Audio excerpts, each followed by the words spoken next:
Welcome to The Big Rich Show. This podcast will focus on conversations with friends and acquaintances within the four-wheel drive industry. Many of the people that I will be interviewing, you may know the name, you may know some of the history, but let's get in depth with these people and find out what truly makes them a four-wheel drive enthusiast. So now's the time to sit back, grab a cold one, and enjoy our conversation. Whether you're crawling the Red Rocks of Moab or hauling your toys to the trail, Maxxis has the tires you can trust for performance and durability. 4 wheels or 2, Maxxis tires are the choice of champions because they know that whether for work or play, for fun or competition, Maxxis tires deliver. Choose Maxxis. Tread victoriously. Why should you read 4Low magazine? Because 4Low magazine is about your lifestyle, the four-wheel drive adventure lifestyle that we all enjoy. Rock crawling, trail riding, event coverage, vehicle builds, and do-it-yourself tech, all in a beautifully presented package. You won't find 4Low on the newsstand rack, so subscribe today and have it delivered to you. On today's episode of Conversations with Big Rich, we have Derek West. Yes, that's right, Disco Derek West. First time I met him, he wasn't going by Disco. We met in Oklahoma at a rock crawl event. We'll get into that. But Derek, thank you for coming on board with Conversations and talking to me and our listeners. Yeah, thanks for having me. Let's get right down to the nitty-gritty like we always do. Where were you born and raised? I was born and raised in Springfield, Missouri, and I'm still here. That's correct. I knew that's where you're at. I didn't realize that that's where you were born and raised as well. So let's talk about those early years. I'd never found out if you have any brothers or sisters. I have 3 stepsisters. I've got one that's younger than me and 2 that are older, but none that I necessarily grew up with. Okay. So I kind of grew up as an only child. My 2 older sisters lived in another household, and then my younger sister lived with me, but she's 12 years younger than I am, so she was pretty young by the time I was leaving the house. Okay. So let's talk about your early years in growing up. I'm an only child. I always wished I had brothers and sisters, but what it did is I had a lot of really good friends growing up since I didn't have brothers and sisters. Did you find that same thing? Yeah, I suppose so. And so the funny thing is, since I didn't have any close siblings, close to my age anyway, so I thought that I wanted to have multiple kids because of that. And I ended up just having one myself. But yeah, so you can find good friends, and I think siblings just fight in their younger years, and then maybe become better friends later in life. But yeah, I mean, I guess I kind of missed that, but I didn't know any better. It wasn't a big deal to me. Right. So, what was your interests as a kid? Did you get into music? Did you get into scouts, sports? What kind of things floated your boat? Yeah, so I got enjoyed listening to music. Started finding interest to play guitar, and that didn't last very long at all. I got into skateboarding, so I liked to skateboard. That was pretty fun. Some biking. Other than that, so my dad got us some 4-wheelers.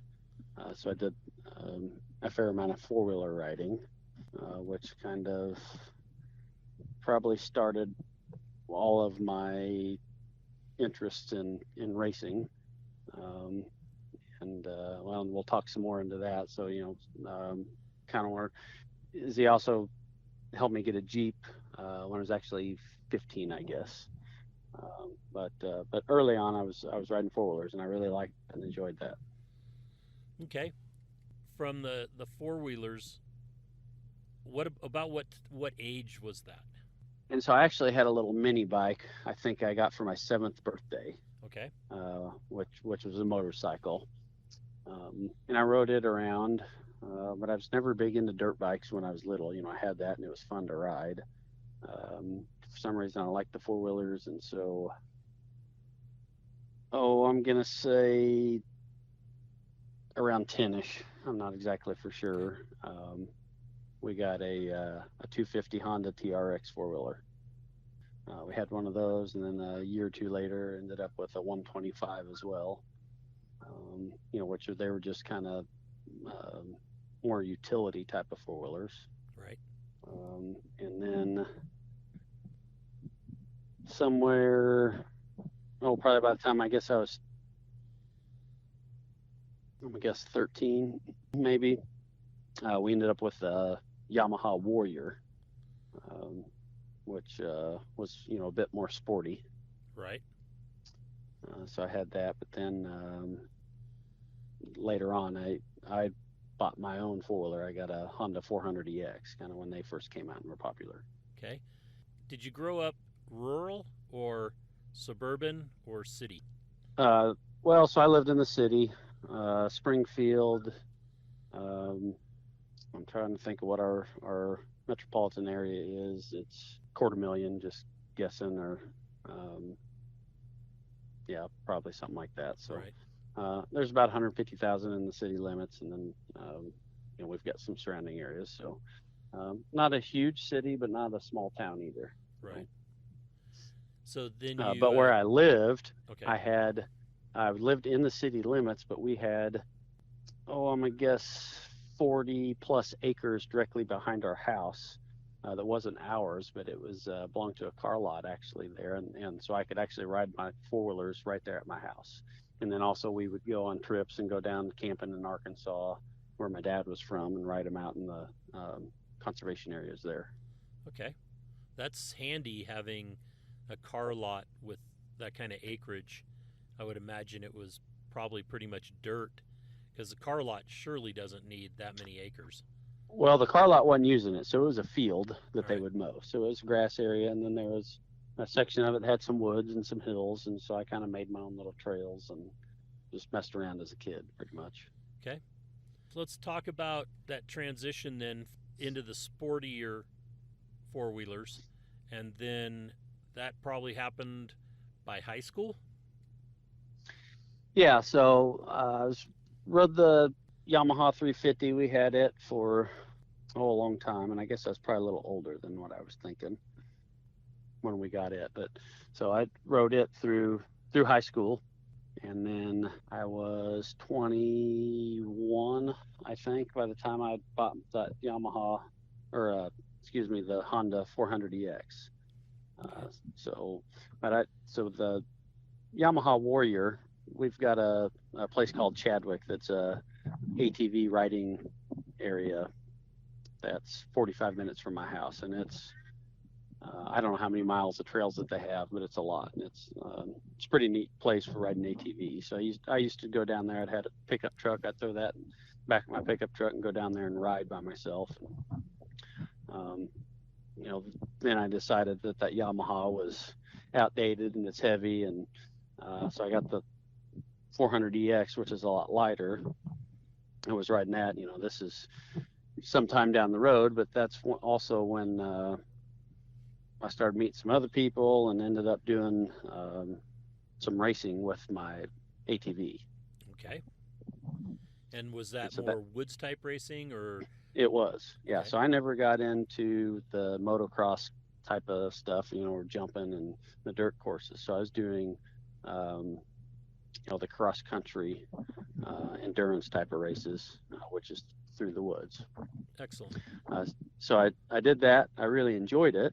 But by this time, I have bought my first house, and I'm working a job, and I'm living paycheck to paycheck, and kind of figuring the world out. And I realized, I guess my very first race, and I'll never forget this. We go into the first corner.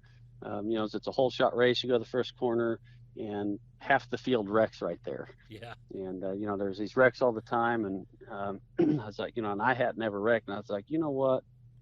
So, I'm going to wreck this thing, and I'm going to break my leg or break my arm, and I'm going to go bankrupt because I can't go to work.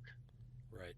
So, by this time, I'm old enough now. I already had Jeeps, and I've been doing off-roading, and that's where it made sense to me to make the transition to something a little more safer. So, I had seat belts and roll cages, and so if something happened, I can maybe stay a little safer. I was just conserving my body, I guess, and I just knew it was a matter of time before I got hurt.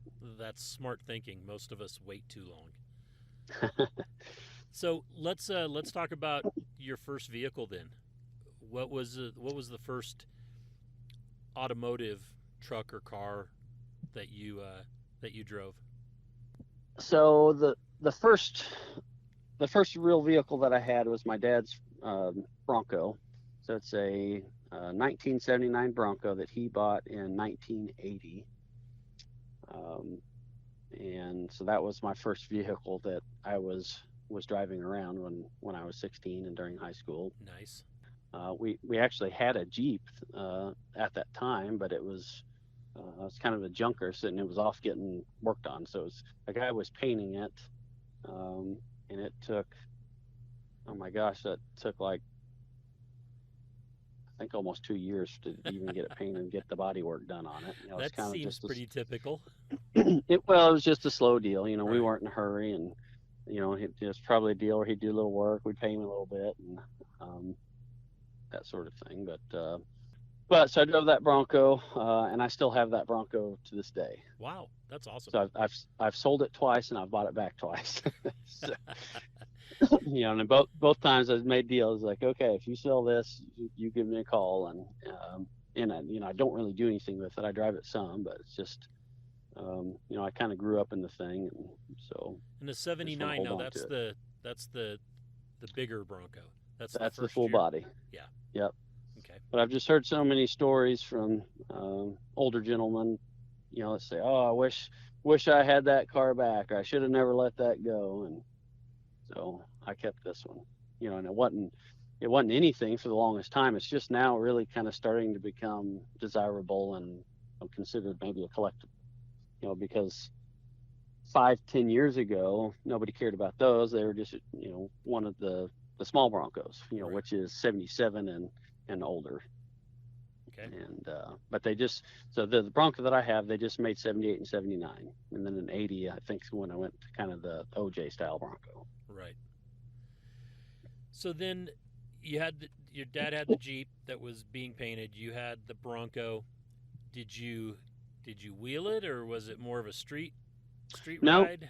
Yeah, it was just streeting. I've never wheeled it off road. What was the first? That kind of happened in vehicle the Jeep. That in a Jeep, okay. So and we had several Jeeps. So so the first Jeep we actually kind of did a trade for. We bartered for it, and it was like $800. I mean, it was a 76 CJ5, and the floorboards were rusted out, and the rear quarter panels were rusted out. It was the straight six with the 3-speed. So we took that off to get painted, and like I said, that was a long project. Well, in the meantime, we ran across another Jeep, another 76 CJ5 that we ended up buying. And I say we, my dad, wasn't me. And it had a V8. So I started driving that around, and that was just a street Jeep to play that, I still really wasn't wheeling in. Okay. But we had that. So then the vehicle I remember you competing in was a YJ, is that correct? Yes. So And- after the CJ5 got painted, we took the engine out of the V8 Jeep we'd bought, and we swapped them. We put the 6-cylinder in and put the V8 in that. When we were doing this, my dad made a deal with the shop that was doing it, which is John's 4x4 and More, which is John Lloyd out of Billings, Missouri. Okay. And he made a deal that, while we're doing this work, he wanted me to come down and help and have John kind of teach me how to do some of this stuff. And he's the one that got me into off-roading. So, we started doing this stuff, and they had groups of people that go out on trail rides, and I started going, and then I started, we swapped the transmission after that to 5-speed and Dana 300, and Further down the road, we did Dana 44s with a spring over kit on it, and I was wheeling with these guys, and we did ARBs, and so then that's where I'm starting to do trail riding and get into off-roading, and watching these guys do hard obstacles. 17, 18, around that time. Okay. Is that the same time period that you met Ritchie? No, so I didn't meet Ritchie. I was 22 when I met Ritchie. Okay. So by this time, I'm starting to wheel enough and do hard enough stuff. So I'm wheeling this carbureted V8, and I decided I wanted more wheelbase and fuel injection. So I bought a 96 Wrangler YJ. So I took the axles, the drivetrain out of my CJ5 and swapped under it, and did the spring over on it. And so this one I did all by myself. So now I'm starting to do some fabrication stuff. This would have been when I was 22. So I did all that. Shortly after I got that finished, in that Jeep going. In fact, it was right at the time I got it going. In fact, I wasn't even fully done with it. There was Jeep was having Camp Jeep in Branson, Missouri, which is very close to me. Right. Somehow, I don't remember how I got hooked up with these guys, but there was a Jeep club that was formed to help build the trails and put all this together. And that's where I met Ritchie. So I went out, and now I'm with all these guys for this club, and we're hosting this event, doing the trail guiding, and I met Ritchie and his brother Kyle. Okay. There. And was Lloyd still around at that point? He was. So he didn't really do a whole lot with the Camp Jeep, but I was still doing a lot with him. Okay. He didn't. The Camp Jeep stuff was just messing around and trail riding. There wasn't a whole lot of hard stuff. We had some. He had a scrambler, and by now I think it's on 44-inch tires, and he's doing a lot harder stuff. Right. Than even I was at that time. Okay. So, just for time reference, when did you meet Ashley? So right at this same time. Okay. All when I'm 22, everything's happening. So that's when I started ATV racing. That's when I had the YJ. It's when I bought my first house. All this is happening right all at the same time. That's a lot to take on as a 22-year-old. Yeah. I wasn't ready so for that. she came along right before I bought the YJ. Okay. And how did few you guys meet? That. Through a mutual friend. So I was young. I had a house. I had 2 roommates that lived with me. So we'd have people over quite a bit. And a friend of ours, it was a girl, brought her over to my house, and so I knew her for 6 months or whatever before we started dating. And okay. That's been almost 20 years ago, right at 20 years now. Okay. And then from Camp Jeep and the YJ is what you started competing.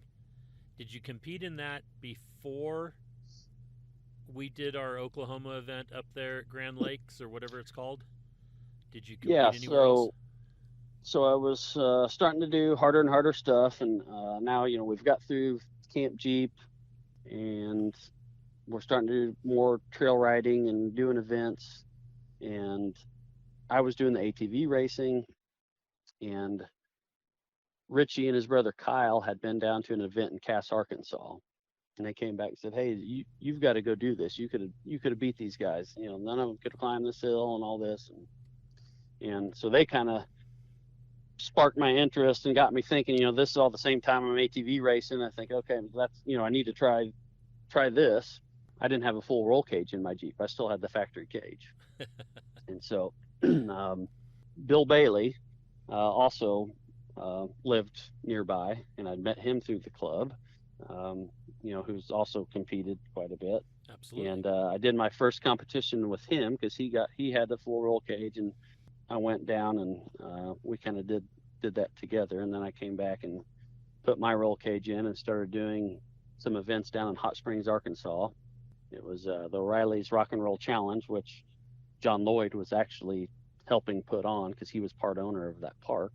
So he kind of put that on. I was doing some events down at Cass. They had Mudstock and Rocktoberfest and just some different events down there. So I'd done a few things, quite a few events really, all woods racing type of stuff. Okay. Possibly some Mo-Rock. I don't remember who came first or Mo-Rock what was after. Okay, because I don't remember the times. But I'd done a lot of woods racing. In fact, so I had my YJ Wrangler was all fixed up. I had done all new paint on it and had it, really nice. And Ashley was daily driving it to college. And so when we'd go to compete down in Hot Springs, Arkansas, Bill had a pickup truck and a trailer. And so then I had some 36-inch Swampers. Well, he would haul the Swampers on his trailer, and I would drive my Jeep down there. I think I had some 37-inch Goodyears were my street tires, and I'd drive it down there, and then we'd swap the tires out, and I'd compete, and then have to drive it back. Well, I went down to Hot Springs, and my transfer case was slipping, something to do with the shift forks, and I had hit on the driver's rocker so hard that the door wouldn't close. And so I've got a bungee cord on the transfer case levers holding it in gear, and I've got a bungee cord on the door holding it closed. And so that's when she decided that she needed a different car, and that's kind of where I got the green light to make it just into a comp Jeep. And so then I did that, changed up the color scheme. Sometime shortly after that is when I did my first rock crawling event, which was your Cal Rocks event at Disney, Oklahoma. Right. So I'd done a lot of racing, but never really, nothing technical. I didn't know what I was doing, pretty much. But that was the first one I went to. Was that one at Disney? Okay. Yep. With good old Russ Hogan. Yep. Yep. Kenny Russ Bloom. Hogan, and then Russ. Who was the Russ from Texas that had the 4-wheel drive shop? Russ Bear. Yes. So he was there. So I met him, and he kicked my butt there at that competition. I don't remember who else was there, but there was a guy there that had street drove his rig in, competed, broke, and at first he wasn't going to compete. He was going to watch. And his girlfriend or wife said, no, go ahead and compete. They broke. They were able to get the parts and be able to drive home. But I remember he was just sweating it because he had no money. Do you remember that guy? I don't. Okay. But it sounds like me. Yeah, that's what I always wondered if it was you, if that was one of those that you had street driven there. No, no. By then I was trailering it. Okay. Yeah, it was a young guy like yourself, and it was, I'm pretty sure, I don't remember if it was his wife or girlfriend, but, she goes, yeah, go ahead and go for it. And he broke all sorts of stuff and, tore the front end up and a drive line and other stuff. And he was all bummed out because he couldn't get out of there. And then there was a bunch of people helped him out and got him the parts he needed so that at least he could drive home. I don't know whatever happened to the guy. I don't even know who the guy is, but dude, if you're listening to Conversations with Big Rich, send me a message. I want to see whatever happened to you. Yeah, by then I was trailering, and I remember specifically learning some patience, because I had learned all about momentum from my ATV racing. I had a 2-wheel drive ATV, and we're going up these slick, long hills, and I learned about momentum. Right. So now I'm trying to apply that to rock crawling, which works sometimes, but other times, I learned you've got to be patient. So there was the stair step ledge there, and there was a crack, and we had to go up the stair step ledge and go on the crack. I wasn't patient, and I dropped off down in that crack and got stuck, and I DNF'd that course. And that's where I was, really learning. It's like you can't push this and just cross your fingers, hope it works. You just, you got to learn to trust your rig, trust your spotter. So that was a huge learning experience for me, that Cal Rocks event. Cool. And then you started competing with us in the mod stock class if I remember right, or did you go to the Hannibal Rock events first? As far as time, who came first, I have no idea on that. Okay. So that, that was one of the last Cal Rocks events. So shortly after that, We went to you We started Rock. up We Rock. Yes. But yeah, so I was doing the Hannibal Rocks. I don't know that I went to their first events. That part I can't remember, but I was doing that and doing the We Rock.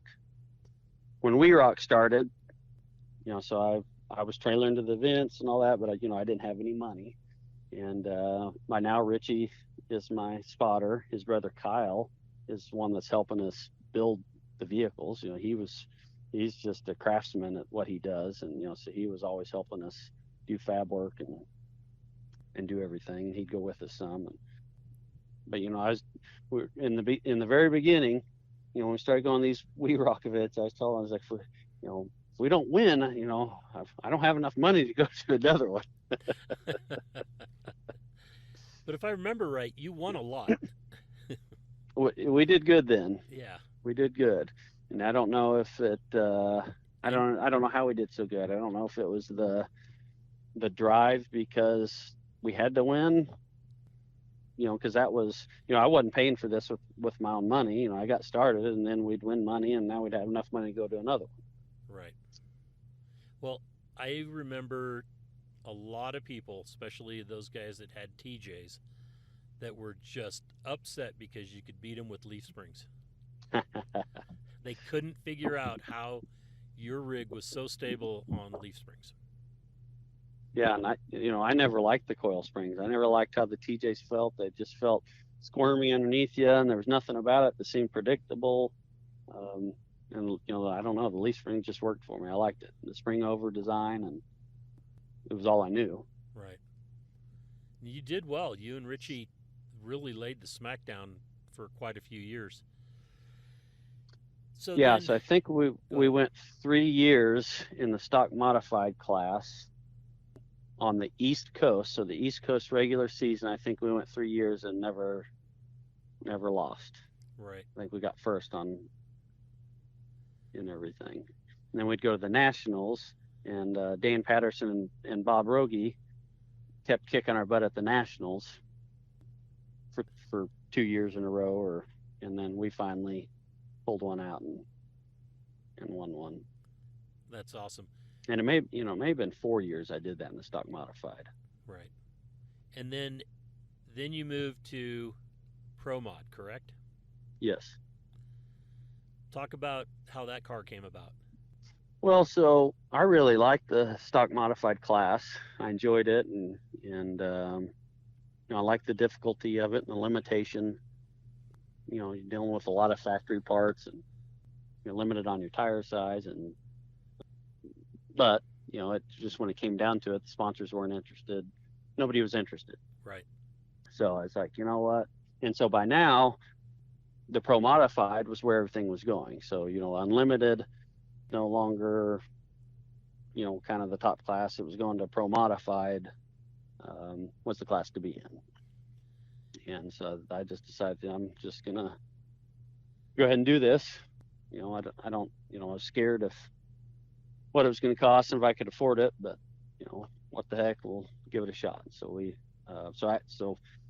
and I had no connections. I called up Randy Rod at Jimmy's 4x4 and talked to him a little bit, and we kind of struck up a deal, and he was interested. He had some cars running XRA, but nothing in We Rock, and so we built the chassis, and we got the chassis for him, me, Ritchie, and Kyle. Again, built it all up and went out and started doing Pro Modified. And what kind of success did you have there? Good. So, we did, I wasn't for sure what to think. And everybody out there thought we were going to get our butts kicked because, we had been doing stock modified and there wasn't any competition there. And, this Pro Modified's a different deal and blah, blah, blah. And so we went out and won. I don't remember how many events we won, but I know at least 2 of the 4 East Coast, I think we did. And then we won the national championship that year in the Pro Modified too. And then also that same year, I started doing some XRA stuff, and we won the series in XRA. In fact, I won the very first event I took that car to. So that car was brand new. Took it to an XRA event and won it. And then we ended up winning that series that year as well. That's a pretty good track record. It was fun, and I think it's all back to drive. I'd heard everybody thinking we're going to get smacked around by everybody, and I think that made me want to do good. So. That's motivation. I've always thought you were a pretty damn good wheelman, and I think you proved that when you jumped from the rock crawling and then you went racing. Right. Because I always laughed and said, I'm just a monkey behind the wheel, and Ritchie just tells me what to do. So he's really the guy here. Well, I've always said there's 3 parts to a team. You have the car, you have the driver, you have the spotter. And I think I've always said the spotter is the most important, because the spotter has to know the capabilities of the vehicle, but the limitations of the driver. Right. And that's why we worked well, because I trusted Ritchie, and he would just tell me what to do, and I would do it. And then there was spots that, it was maybe a hill climb that I had to negotiate, and there was times Ritchie'd go, Derek, I don't know what to tell you what to do.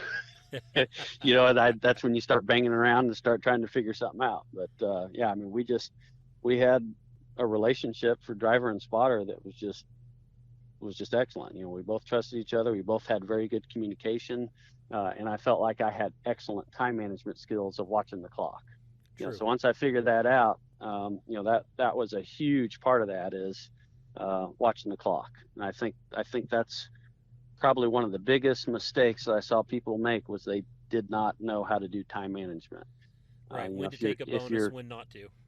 Well, or when to take a gate. Correct, and just move on. They time out because, so we would have strategies, we're going to, this is super hard. We're going to, we always said we're going to, well, not always, but most of the time we say we're going to give this, a good effort. And if we can't make it, we're going to take it. And then there were some that we would just say, we're just taking that one, just due to time.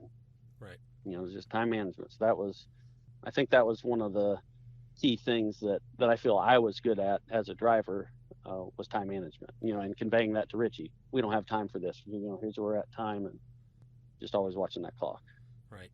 I've always tried to, especially the new teams, that when they come out for that first time, and I have a lot of, like this weekend, we're in Rangeley, Colorado, and there's a lot of new drivers that are showing up to this Western event. And one of the things I'm going to talk about in the drivers meeting is that, a backup is better than a cone. A cone is better than a timeout or rollover. So, it's better than the 40. So, think about what you got to do. And that's right. So the only thing that I hated rock crawling was optional lines. So bonuses, I hated the bonus stuff, or anything optional. Because now, you've got a decision that you've got to live with, and it's either going to turn out good or it's not. And I hated that, because I never knew what to do. You do the option, the bonus line, because they're hard, So, for people that have never been to a rock crawling event or don't understand what it's like to be in the driver's seat, a lot of these people have even been to them. But so when I look at a bonus line, so back in the early days, Little Rich is setting up the courses, and we're looking at this and we're like, what is he thinking? It's like our vehicles can't go up this. We can't do this. This is ridiculous. And so you didn't know what to do, and then somebody climb. They would always get climbed. So and this isn't even something I ever got over. So 20 events in, you're like, oh my gosh, what are they doing? And people would still climb it.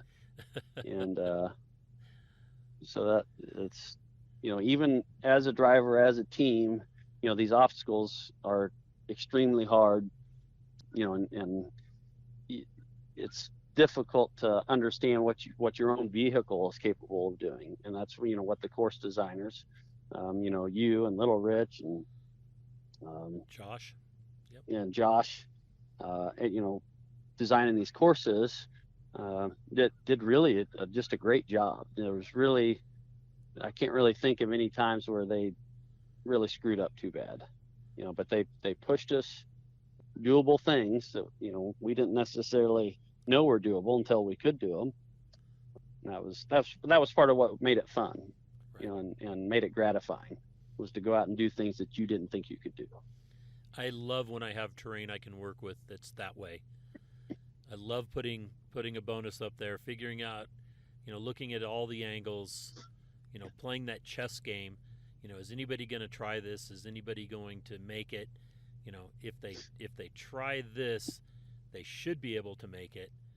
And occasionally I'm wrong, but for the most part, as long as it's not brand new terrain, most of the time the stuff gets climbed or done. We were just in Oklahoma on a brand new spot outside of Glencoe, and which is above Stillwater, and it was sandstone. It was slick. It rained on Friday night, dried up on Sunday. So Sunday, the courses were not much easier, but more drivable. So guys were able to complete courses, maybe not perfectly, but at least they were able to complete courses where the day before very few courses got completed. So that's why I hate new sites, but it's that chess game for me against using the terrain and working against the teams, trying to figure out what they can do and what they can't. Yep, and we're all out here trying to figure it out ourselves. Exactly. So let's move into your career in Ultra 4, or King of the Hammers, because it didn't start off as Ultra 4. But you raced XRA, you did We Rock. Were there anything else that you did? Mo Rock. Those were the primary ones, and then into KOH. Is that correct? Yes, yeah, and Hannibal Rocks for 2 or 3 years, however long they had that going. Okay. Was that the Pro Mod car that you turned into a racer? It was, yep. Okay. And what was the big difference? Well, no, and I guess I did stock modified with Hannibal Rocks and the R Rocks, right, as well, but yeah, and then the Pro modified. Okay. But yeah, so it was, I guess, 2008. So I think 2008 is maybe the first year I had my Pro modified, when I did really good and was winning an XRA and winning We Rock. And Dave Cole called me up and invited me to the King of the Hammers for 2009. And I'd been watching it go on, but I didn't know a whole lot about it. And it was a long ways away, and I just never had, for whatever reason, never had been doing anything really out west. I kind of liked the East Coast, and I didn't mind when it rained and it was sloppy and it was wet. That was kind of what I was good at, and I just never thought I was as good at the technical stuff out west of the rock crawling. And but anyway, so he invited me out there, and so we slapped on some bypass air shocks, upgraded our fuel cell from I think like 8 gallons to 18 or something, and went out and gave it a shot. And how did you finish that first year? I did not. Okay. So I got to the first pit, put gas in, and made it about a mile and died. So that's when I learned you don't buy fuel in California. So my gas was full of water. You only buy Chevron. Yeah, so I bought it right there in Yucca Valley because I thought I didn't want to drive across the country with a bunch of gas. And, all those old gas stations with old tanks. We were doing great. Got a good taste of it. It was fun. Something like I'd never done before experience. I'd never been to the Hammers. I'd never been to public land that was that large and had that much terrain and that much diversity, and so it's fun. And so you went, since '09, how many years straight did you go? So I went from '09 to 20. So I did not go to King of the Hammers this year. So I did like 11 years. Okay. And what was your best result? So I got a second one time that got called back because I missed some course. So I got dropped to 5th on that, but a 3rd was my best. Okay. So I think I had 5 or 6 top 10 finishes, and the time when I got 3rd was my best chance or closest at winning. I had that was in 2010. I took a brand new car out there and had a bolt that came out of the fuel rail, so I just assumed it was just never tight, I guess, and so my fuel rail popped off. So I stopped to fix it and pinched the O-ring when I put it back in, and so I had to stop 2 more times and finally pull fuel rail back off, pull the injector out, put in the O-ring, put it all back together, and I got 3rd place and missed 1st by a minute and a half, I think. Wow. Okay. So so that was the close one. After that, it's it's just a difficult race to win. There's so many things you can do to screw up, most of which are in your shop. Something you don't do right that takes you out. So that was the thing that I loved about rock crawling and I loved about XRA. So with We Rock, you had a 10-minute course. All you had to do is make your car run for 10 minutes. And even if you couldn't make it run for 10 minutes, you'd get a DNF on that one course. Now you've got the opportunity to go fix whatever is wrong and go again on the next course. Right. And so I liked that. So that, and so now you raced a little bit and then you relaxed and did stuff. And, with King of the Hammers style of racing, your car had to work flawlessly pretty much for 8 hours, or 6.5 hours is the winning time, in general. So you had to be almost you could perfect. have some problems, but your stuff had to stay together. Right. That Exactly. And I think that's the case with most of the courses, that, especially at King of the Hammers, because there's always somebody that is going to run nearly a perfect day. Yep. So what would be the defining moment in your career where you knew everything was just right? Oh, I'd have to go back to the We Rock days. Okay. That's good to hear. So, Thank you. Well, we were winning a lot. I've got over 100 just event wins. I think over like 15 different series titles. So, back in those days, we were doing a lot of racing, a lot of different places, and winning a lot of stuff. And, when you win, you're happy and you feel good. And it was a good time. We won a lot. Rich and I we won stuff. Then after that, when you start doing some of this other racing and you're not winning as much, and I'll never forget this one event. I don't remember what race it was, but we did something. I got 2nd place. Somebody said, "Well, what happened?" And I was like, "Oh my gosh, we got 2nd place," and they're asking what happened. And I was proud of the 2nd place. I earned it. I worked hard for it.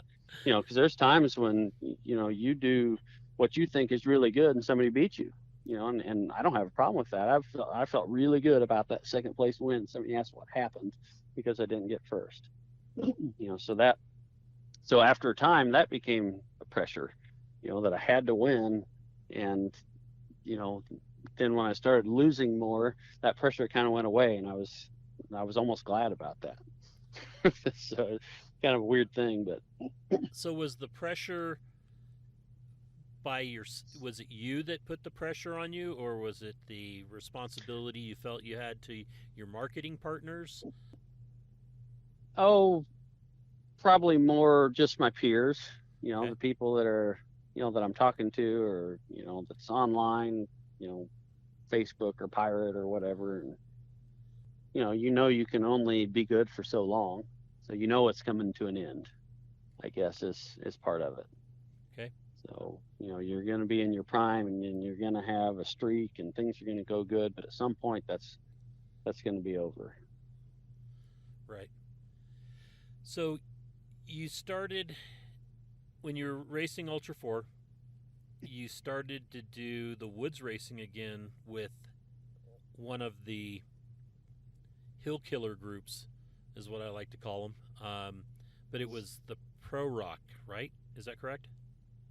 Yeah, so I've done Pro Rock and Outlaw. I don't know if I've done any other ones, but yeah, I started doing some of the hill killing stuff. And right out of the gate, your first event, didn't you win? Yes. Yeah, so when there's some smaller ones I did, but then I got invited to the Race to Riches, which was the second one that they'd had. And same deal. I hear, can't do it, whatever. And so I won that event. So that was exciting. That was fun. And then the next year I went back and I won it again. So I won that event 2 years in a row. Was that when they were giving away a UTV? That's correct. Okay. Yeah, so I won a Can-Am the first year, and then a Polaris 1000 Turbo the second year. Oh, nice. And are you doing any racing now? I'm not. You're not. Do you still have I've the got cars? 2 race cars. Oh, you do. Okay. In pieces in my shop that I've got new engines, transmission, a whole bunch of new parts that I just need to put in back together, and just planning to sell out. Okay. So your off-road racing 4-wheel drive career is at this point come to an end. Yes. All right. Let's discuss now the items that you are doing. I know that you're business-wise, you have a solar company. Is that correct? Yes, it is. And what kind of work are you doing there? Houses. So we do everything. Yeah, houses. We do residential stuff and commercial stuff. Some off-grid stuff around here, and that was really the strain on me for the past 3 to 4 years, probably. Was I had a business, and it's difficult to focus on the business when I'm spending so much time away racing or in the shop wrenching, and so that was part of my decision to kind of hang it up. Okay. But yeah, so I've been doing solar for 13 or 14 years, and then I've had my own company for 6 now, I think. Excellent. And out in that Missouri area, you have a lot of off-grid stuff. A fair amount. Fair amount. Okay. So you're are they just because there's nothing around, or are they like preppers? Well, so there's different things. So some of them are preppers, some of them are because it costs a whole bunch to get utility power to where they built their place. Some are mad at the utility company. Some I just do battery backup. They have grid power, but I built, they've got a system where they could run off grid if something happened. Okay, cool. And you have one child now with Ashley, and how old is that child? And it's a girl, correct? Yes. So she's 14 and a half. 14 and a half now? Yep. Oh my God, you just made me feel really, really old. Oh Lord, 14 and a half. Yep. Yeah, I used to bring her out to these events, and so I can remember the Grand Nationals up in Hannibal, and we've because I can see the photo in my head, and she's in a baby stroller, Right. up there for that event. Wow. Yeah, thanks. I shouldn't have asked that question. I'm finding out after doing this for 21 years now that I am getting a lot older, because the kids that were at events are now having kids, and it's rough. So I think I was 23 at that CalRocks event, and I'm going to be 43 here in a month and a half. Wow. I started doing all this when I was 42, when I started CalRocks. Yeah. Let's talk about some specifics, events or things that happened. I remember one Dirt Riot race that you competed in that was probably one of the nastiest races that I've put on, and it was out there at Copper Mines with a torrential downpour and lots of mud. And I remember I think there was like our medical crew out there ran out of eye wash. Everybody that had any kind of eye drops or eye wash ran out, and a bunch of you ended up going to like the emergency room. I believe you were one of those. Is that correct? That's not correct. Oh, okay. I won that race. You won that race, so and, you were and able then to keep your eyes and went good. to the on-site bar afterwards. And which was really killer. Yeah, I think Bill Baird got flown out somewhere for eye wash. Yep. Yeah, but no, that was probably the hardest race I have ever done. So it was the mud, you had the mud flying in your eyes, but it just stuck, and so it just kept coming on. My car, it was 5 inches lower than when we started because there was so much weight. But the worst thing was the temperature. So we were wet and it was cold. Right. And so when I got done, we were just so muddy, we had to get rinsed off with the hose. It was freezing cold, and I thought, oh my gosh, this is gonna be terrible. He sprays me with this water. So they start hosing us off, and the water feels warm. And it's cold water, just coming out of the ground, and that was warming me up. Yeah, that was a tough race. That's right. I remember now that you guys did finish, and you couldn't actually see your guys' fire suits except for your arms because you were hanging onto the steering wheel. Mm-hmm. But you guys were just packed in there, just crazy. Yep. No, I was probably had 3 inches of mud or whatever sitting in my lap and on me, and yeah, it was nuts. I couldn't, so I had to be careful. I couldn't really jump the car because it bottomed it out so hard because it was so heavy.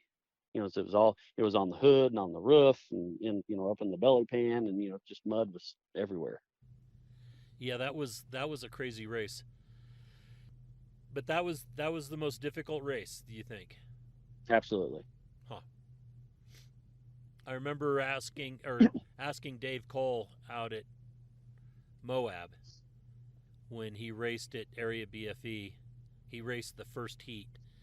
He came up, and Ross Sanford from Spider Tracks was racing the second heat. And he came up, and I said, so what'd you think of that? And he goes, that was the most stupidest, and I'm not going to use all the swear words. And he said, that course was just designed to destroy cars. And so I started thinking about it because he had always said that, King of the Hammers was the hardest one-day race in America, or the toughest or the most difficult. So at the drivers' meeting, I thought he had left because he only raced the first heat. And I said, so when everybody sees Dave Cole, ask him who really has the toughest one-day race. And everybody starts laughing, and I hear from the back, I'm still here, Rich. And it was Dave. But, I'm never one to leave an opportunity to get a dig in if I can. Yeah, BFE was rough too. Yes. I will agree with him. Yeah, it was just it was relentless. It didn't stop. So in fact, BFE, I don't know if it was that race in particular, but that my wife co-drove with me at a race at BFE. Okay. So it was the first time that she had been in a race, and set the pole for qualifying.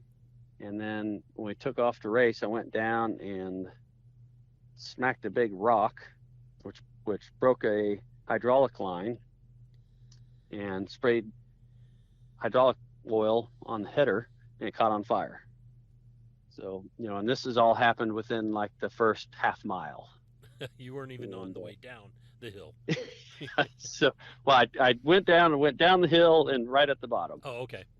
And so I'm jumping out and it's on fire. And I was like, it's okay, I got this. And she's belted in and doesn't know how to get out in a hurry and all that.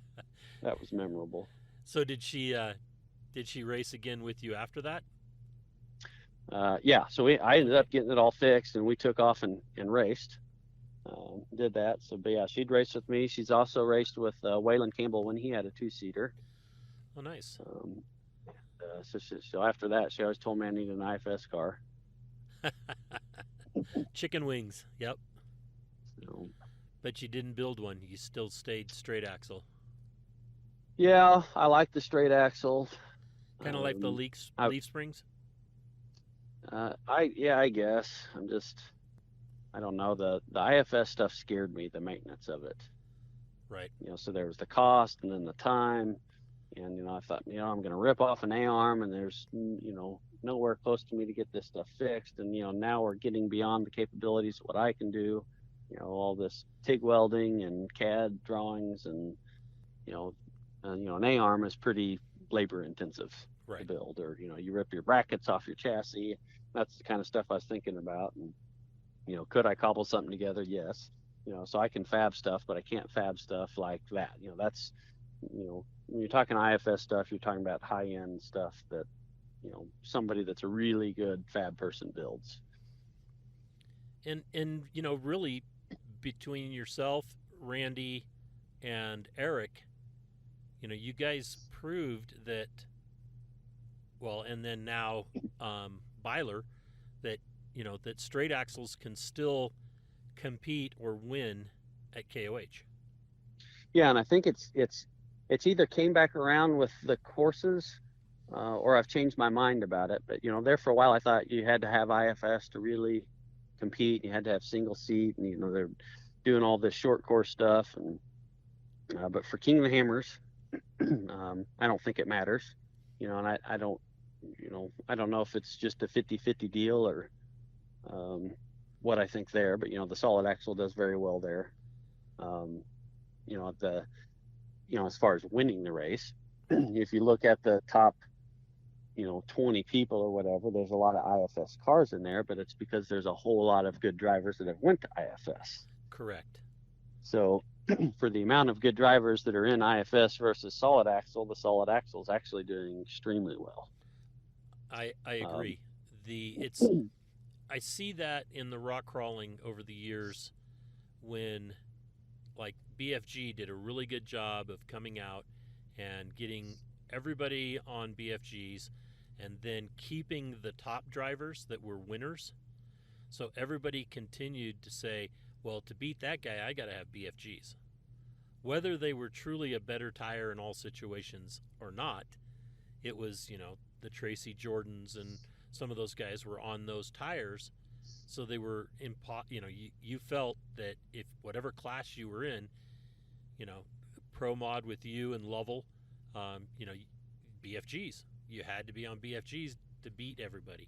And I think IFS became the same way at KOH, because there was so many of the top drivers went to it that the odds were that one of those guys was going to have a flawless day. And right. Then Randy would stick his nose in there, Miller would stick his nose in there, then Byler, but you were always, like you said, how many top 10s did you have? Quite a few. Right. Oh, and then, where I lived, for all the East Coast events, I just decided that I wanted solid axle. for all the stuff that we're doing now. They were doing stuff, some short course stuff out here, and that kind of went away, and we were back to woods racing. And with the woods racing, I like the straight axle. You could do whatever width you wanted. You do the IFS. Builders want to go wide so they can get their suspension travel in there. Well, that doesn't work well when you're woods racing, in the East Coast. Right. So I'm still a solid axle guy. Still what I like. And in the woods, you need to be able to turn tighter, and right. You don't have that. You don't have that ability to get that 50, close to 50-degree steering that you can in straight axle. Yep. So absolutely. So what's on the horizon for Derek and family? So it's family. So another part of my decision to kind of step out of the racing is I've got a 14-year-old daughter. I only have one. So you want to keep an eye on her because she's dating age now. Well, and she's at the age where either I can just keep running all over the country doing what I want to do, or I can kind of step back and start doing what she wants to do and do it with her. Perfect. And so I just kind of made the decision to do that. So we bought a boat. So we do a lot of time at the lake, do some hiking. She does volleyball, so we do a lot of volleyball tournaments where we're traveling around and just trying to spend more time with my family because, with the running a business and then going off racing, it's just, there just wasn't enough of me. Right. No, I agree. It's a good move. Family first, always. So one thing I want to hit on is the nickname, Disco. Yep. So how did that come about? Oh, from what is it? O'Malley's in Pennsylvania. Is that what it's called? Yep, O'Malley's. Yep, the pub, so Irish pub. Yep. So we were there for an Ultra 4 race. Goofing around, they had a jukebox in there, and so we were dancing around, and Lance Clifford and I had a worm race, and which he kicked my butt in. We did a race, and I got to the stairs and stopped. Thought we were done. He went up the stairs. Wow. Doing the worm. It was impressive. So anyway, we were just goofing off, and Lauren Healy started calling me Disco. It just kind of stuck. Okay, awesome. So is there anything in your storied career of racing that we haven't touched on that you would like to? There any partners that really stand out that helped you get to the next level at any point? I mean, everybody helped along the way. So, without Jimmy's, I'd have never had cars to race, and they really helped me meet all my sponsors. So, what I learned along the way is you can do great and win races, but that doesn't mean you're going to get sponsors. You got to have the right connections and know the right people. And so Rod really helped me introduce me to a lot of people that helped me along the way. Okay. And then there was a few that I had from the beginning that were smaller places that I really appreciated that didn't have huge budgets. And I always respected the little people that wanted to help and wanted to be involved. And the right sponsor, I always said, is the person that wants to help, that likes you, likes what you do, and they want to be involved. They want to help you succeed. Right. It's about you and them, not necessarily what the race is. Right. So the sponsors that are results driven are tough because you can't always perform at the top. I mean, you can be good and be good consistently. I'm not saying that, but that's where all that pressure comes from. That certain sponsors, you have to do good to keep them, or they're gonna boot you. But no, I appreciated all my sponsors. Radflow, they helped me as soon as I bought my pro modified car, and stayed with me the whole time. And Spider Tracks, they were with me from the very beginning. John, 4x4, John Lloyd, he helped me the whole time. So even when I went off and bought somebody else's chassis and was doing that, he was still helping me. But as far as going the next level and finally getting some funding to do some stuff, is when I got on with Nitto and KMC, and that did open the door to get some nicer stuff. Up until that point, I'd just been running junkyard parts, junkyard engines, and just kind of putting stuff together myself. And then I was able to start doing some nicer things and motor work, and just build more high-end cars. Right, taking it to that next level. So what would your advice be to somebody that is looking to getting into rock crawling or racing at some level? What would your advice to them be? So people always ask me about sponsorships and how do you get sponsorships. So my advice is, if you can swing it and do it without the sponsorships, do that. That keeps it fun. Sponsorships turns it into work. So I took a great hobby that I loved and I turned it into a job, and at times a stressful job.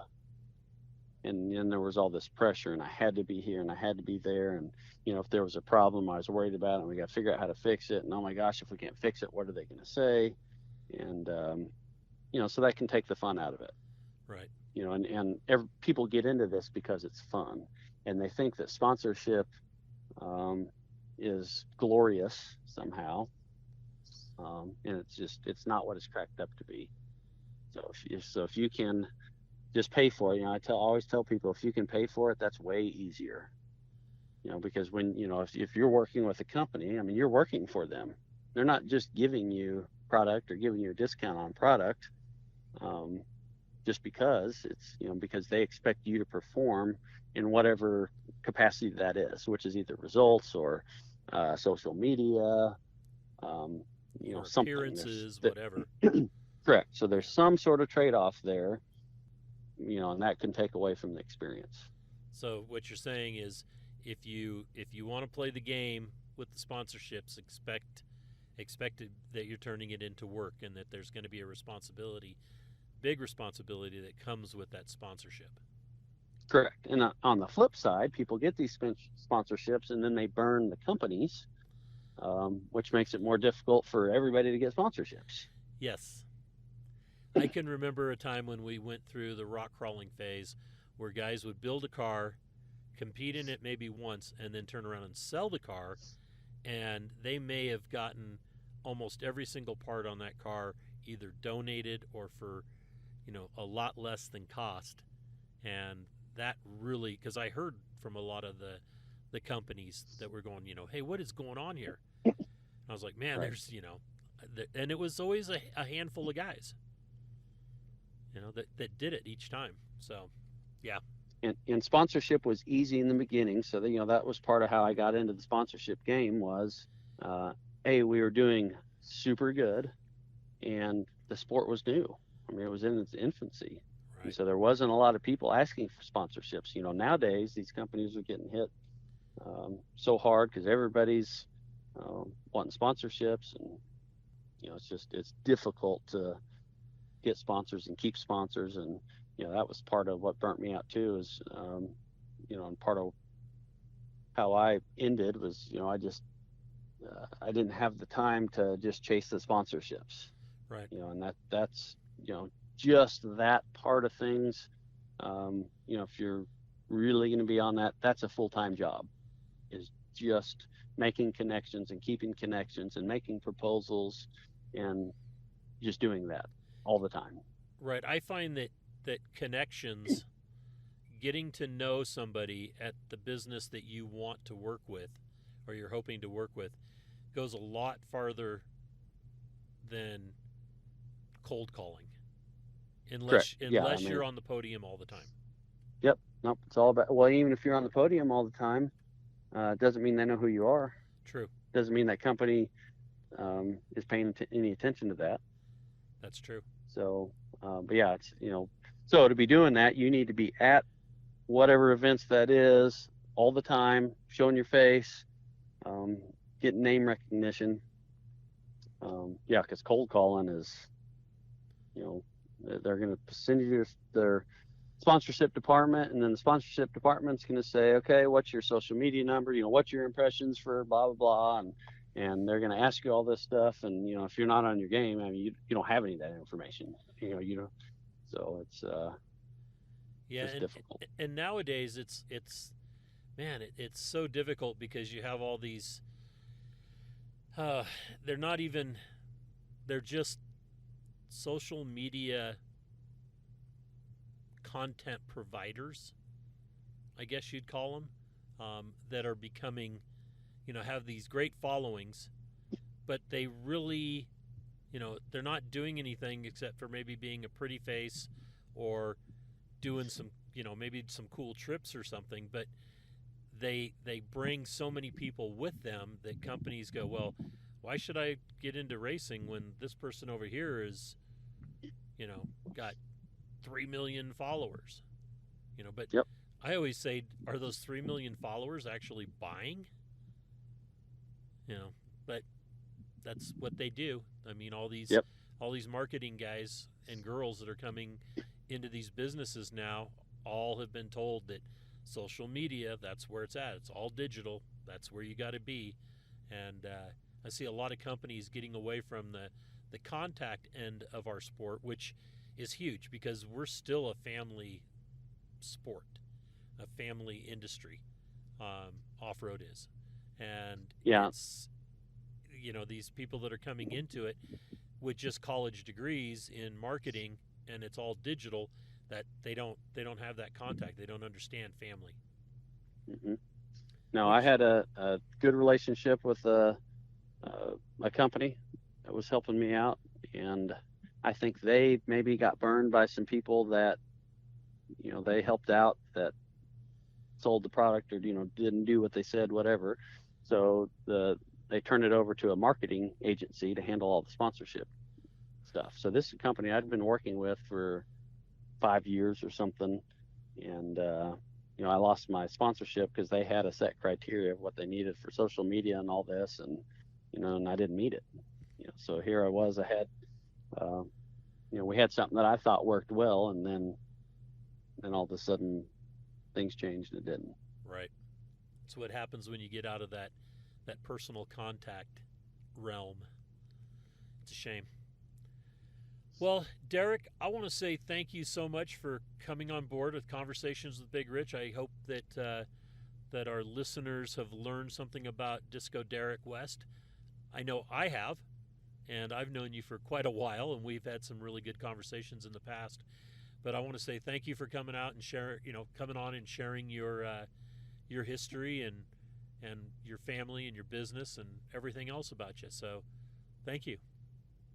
Yeah, so thank you for having me on to talk, but also thank you for providing the platform for me that got me going into everything that I ended up doing. So it was your Cal Rocks, and then turned into We Rocks and Dirt Riot that got me into all these other things that I did. So thanks for putting all that together, and you made a lot of great times and memories for me and a whole lot of other people, so I appreciate it. Well, and I appreciate hearing that. Now that we're getting into the twilight of my my years here, you might say, it's like I tell everybody, I've been doing this for 21 years. I'm 63. Don't expect me to be doing this for another 21 years. It's like, anyway, Derek, thank you so much. Say hello to the family for me, and I'll let you know this podcast will air this week, and it'll be available on all of the services come Thursday morning. Sounds great. All right, Derek, take care, and I hope to come across and maybe swing by through Springfield and maybe come for a visit sometime. Yeah. All right. If you're around, let me know. Okay, we'll do. Thanks, buddy. Okay. Good talk to you, Rich. Okay, take care. Bye. Bye. If you enjoy these podcasts, please give us a rating. Share some feedback with us via Facebook or Instagram, and share our link among your friends who might be like-minded.